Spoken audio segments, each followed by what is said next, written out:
बिस्मिल्लाहिर्रहमानिर्रहीम। अस्सलाम वालेकुम। 8 जुलाई को सुप्रीम कोर्ट ऑफ पाकिस्तान में एक ऐसे केस की समाअत थी जिसका किसी को अंदाज़ा नहीं था कि जब इस केस का फ़ैसला लिखवाया जा रहा होगा तो वो पाकिस्तान के लिए, पाकिस्तानियों के लिए, पाकिस्तान के मीडिया के लिए वो कितनी बड़ी ख़बर बनाएगा वो फ़ैसला।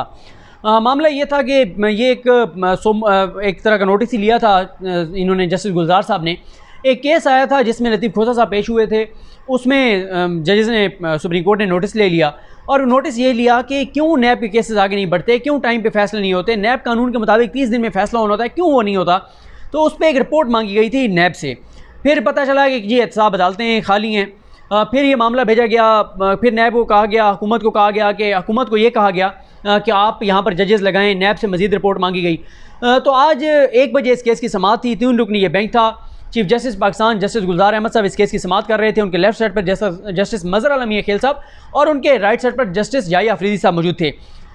लतीफ़ खोसा साहब पेश हुए और नैब की जानिब से आई थिंक हसन अकबर साहब उनका नाम है, जो एडिशनल जो हैं वो प्रोसिक्यूटर जनरल नैब हैं। बिल्कुल जी, हसन अकबर वो पेश हुए। अच्छा, ये समाअत शुरू हुई तो पहले मैं आपको समाअत का अहवाल बता देता हूँ। जैसे समाअत शुरू हुई तो जो रिपोर्ट थी उसमें से बताया गया कि पाकिस्तान में 25 एहतसाब अदालतें हैं और उन 25 एहतसाब अदालतों में 1226 रेफरेंसेस दायर किए गए हैं और उन 25 में से भी 5 एहतसाब अदालतें जो हैं वो खाली हैं, वहाँ पर जज तैनात नहीं हैं। उनके नाम भी बताए गए, सिंध में कौन सी हैं, कौन कौन से इलाकों में हैं। उसके बाद चीफ जस्टिस पाकिस्तान ने पूछा कि वफाक की तरफ से जो है कौन आया है, और चीफ जस्टिस ने कहा सेक्रेटरी लॉ कहाँ है, सेक्रेटरी लॉ को भी बुलाएं। और फिर वो उस केस पे आ गए। लतीफ़ खोसा साहब जिनकी तरफ से पेश हुए, चीफ जस्टिस साहब ने कहा कि खोसा साहब जिनकी तरफ से आप पेश हो रहे हैं उन्होंने बिजली घर लगाना था, उन्होंने बिजली नहीं बनाई, कोयला भी सारा बेच दिया और उनको ज़मीन भी जो है वो लीज़ पर दी गई थी, लेकिन उन्होंने पावर प्लांट लगाना था, नहीं लगाया। तो फिर खैर खोसा साहब ने उस पर बताया कि चीज़ें ऐसी नहीं हैं, उन्होंने तफसील थोड़ी सी बताई। और फिर चीफ जस्टिस ने कहा कि ये कब तक ये केस मंतकीम को पहुंचेगा। तो एडिशनल प्रोसिक्यूटर जनरल नैब ने कहा कि आप डायरेक्शन दे दें, जो आप डायरेक्शन देंगे, जो टाइम देंगे उसमें हम इसको कंक्लूड कर देंगे। तो चीफ जस्टिस पाकिस्तान ने कहा कि हमें क्यों डायरेक्शन देनी पड़े, जब आपका अपना नैब का कानून कहता है कि 30 दिन में ख़त्म करना है तो आप इसको ख़त्म करें। फिर उसके बाद उन्होंने बताया गया कि कुछ ये कोरोना की वजह से भी केसेस जो हैं वो इल्तवा का शिकार हैं, सुस्त रवि का शिकार हैं। तो चीफ जस्टिस पाकिस्तान ने कहा कि आप जो है वो टेक्नोलॉजी का इस्तेमाल करें। और कोरोना तो अब है, आपके तो 20 साल से केसेस पेंडिंग हैं। 2000 का केस हमारे सामने पेंडिंग है, 2001 का है, 2002 का है, 2003 का है, 2004 का है, 2005 का है। 20 बरस पुराने जो हैं केसेस वो अभी तक ज़ेर इल्तवा हैं। और उन्होंने कहा कि आपने इसकी तफसील भी नहीं लिखी कि किस वजह से जो है वो कौन सा केस किस वजह से इतने लंबे अरसे से ज़ेर इल्तवा है। कुछ उन्होंने केसेस का हवाला दिया। मोहम्मद अहमद सादिक का केस उन्होंने कहा ये तो मेरे ख्याल सेक्रेटरी थे, चीफ जस्टिस साहब ने कहा, और लगता है कि ये तो फौत हो चुके हैं। फिर बताया गया कि ये जो 20 साल से जो एक केस पेंडिंग है, जिस अदालत में वो पेंडिंग है, वो अदालत भी खाली है, वहाँ पर भी जज तैनात नहीं है। फिर चीफ जस्टिस ने कहा कि आप लोग नैब लॉ के बारे में और ये जो नैब की अदालतें हैं इस बारे में आप संजीदा ही नहीं हैं। क्या आपने chairman NAB justice retired Javed Iqbal से कोई इंस्ट्रक्शंस लिए हैं कि वो क्या कहते हैं सारे मामले पर। फिर उसके बाद उन्होंने कहा कि क्यों ये केस आगे नहीं बढ़ रहा। उस पर नैब की जानिब से बताया गया, नैब के वकील की जानिब से, कि शायद इसमें स्टे ऑर्डर है। याहिया अफरीदी साहब ने कहा इसमें कोई स्टे ऑर्डर नहीं है। फिर चीफ जस्टिस साहब ने कहा कि एक और केस है अब्दुल कादिर तवक्कुल का, इसका भी बहुत अरसे से केस पेंडिंग है, तो ये भी लगता है कि ये तो फौत हो चुके हैं। उसके बाद लतीफ़ खोसा साहब ने कहा कि सर आप ये बताएं कि जो केस 20 साल से पेंडिंग है, 2000 वालों का रेफरेंस 2001 वालों का फैसला नहीं हुआ, तो 2016 वाला का कब जाके होगा फैसला। तो उसके बाद चीफ जस्टिस पाकिस्तान ने कहा कि आप लोग क्या कर रहे हैं और क्यों फैसले नहीं हो रहे। और फिर कुछ केसेस वो उसके थे, ट्रांजैक्शंस के थे। तो उन्होंने कहा ये बैंकिंग के केस होते हैं, ये तो दस्तावेजी शवाहिद होते हैं, ओरल इसमें ज़्यादा एविडेंस नहीं चाहिए होता, उस तरह आर्गूमेंट्स नहीं चाहिए होते, इसमें तो दस्तावेज़ात देख के फैसला करना होता है, तो ये क्यों नहीं हुआ। फिर उन्होंने कहा कि जो नैब के प्रोसिक्यूटर थे उन्होंने कहा जी मुझे देख के एक केस का आपको बताना पड़ेगा। चीफ जस्टिस पाकिस्तान ने कहा कि आपने खुद ये रिपोर्ट तैयार की है तो आपको इन चीज़ों का पता होना चाहिए था। चीफ जस्टिस ने कहा कि आप क्या चाहते हैं, क्या हम नैब कानून को ही ख़त्म कर दें, हम इसको अल्ट्रा वायरस करार दे दें, हम कह दें कि जो स्पेशल लॉ बनाया गया था ये आइन से मुतसादिम है और हम इसको ख़त्म कर दें। और फिर खोसा साहब ने कहा कि लतीफ़ खोसा साहब ने कि 30 दिनों वाली बात भी मजाक है। फिर इस दौरान नैब प्रोसिक्यूटर ने कहा कि जब यह बात कर रहे हैं कि केसेस पेंडिंग है, इस दौरान हज़ार केसेस के हमने फैसले भी करवाए हैं। तो इसमें चीफ जस्टिस पाकिस्तान का कहना था कि हम तो वो देख रहे हैं जो कि पेंडिंग हैं। फिर पता चला कि सिर्फ लाहौर में 300 केसेस पेंडिंग हैं। चीफ जस्टिस पाकिस्तान ने कहा कि ये तो जिस रफ्तार से काम हो रहा है, केसेस चल रहे हैं, तो 1 सदी और लग जाएगी। फिर चीफ जस्टिस पाकिस्तान ने कहा कि आप कोई मुझे जस्टिफिकेशन तो दें ना, कि क्या जस्टिफिकेशन है कि 30 दिन में जो केस डिसाइड होना था 20 बरस हो चुके हैं, क्यों नहीं डिसाइड हो रहा। फिर प्रोसिक्यूटर जनरल से पूछा गया कि प्रोसिक्यूटर ये जो एडिशनल है इनसे कि प्रोसिक्यूटर जनरल नैब कहाँ पे हैं। उन्होंने कहा जी शायद उनकी तबीयत ठीक नहीं है, और वो जब उन्होंने ये कहा तो चीफ जस्टिस ने कहा कि he is not feeling well वाला किस्सा ठीक नहीं है, आप उन्हें बुलाएं और कोई ज़िम्मेदार शख्स आकर हमें बताए कि इसका हल क्या है, हमने क्या करना है। और चीफ जस्टिस पाकिस्तान ने कहा कि हमारे सामने आगे खड़ा हो जाना किसी मसले का हल नहीं है, कि आप आगे खड़े हो जाते हैं, हमें हल बताएं क्या करना है। और शाही अफरीदी फिर पूछा गया कि ये मुझे चीफ जस्टिस ने कहा कि 2000 वाले केस का बताएं कि सन 2000 वाले केस क्यों नहीं डिसाइड हो रहा।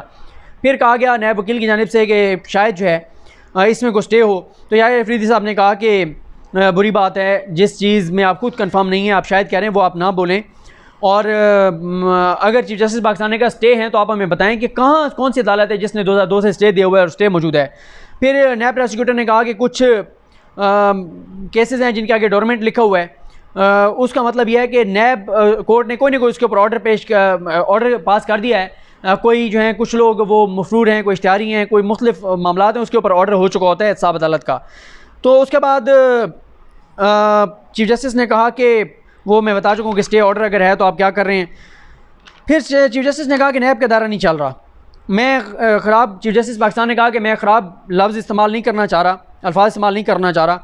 और फिर उसके बाद चीफ जस्टिस पाकिस्तान ने जो है वो ऑर्डर लिखवाया और उसमें वही सारी चीज़ें जो मैं आपको बता चुका हूँ ये लिखवाई।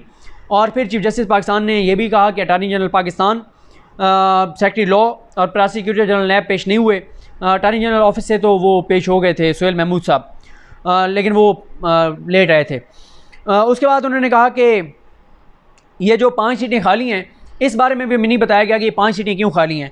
5 सीटों के हवाले से तो ये कहा गया है कि ये आप एक हफ़्ते के अंदर अंदर सीटें जो हैं वो फिल करें।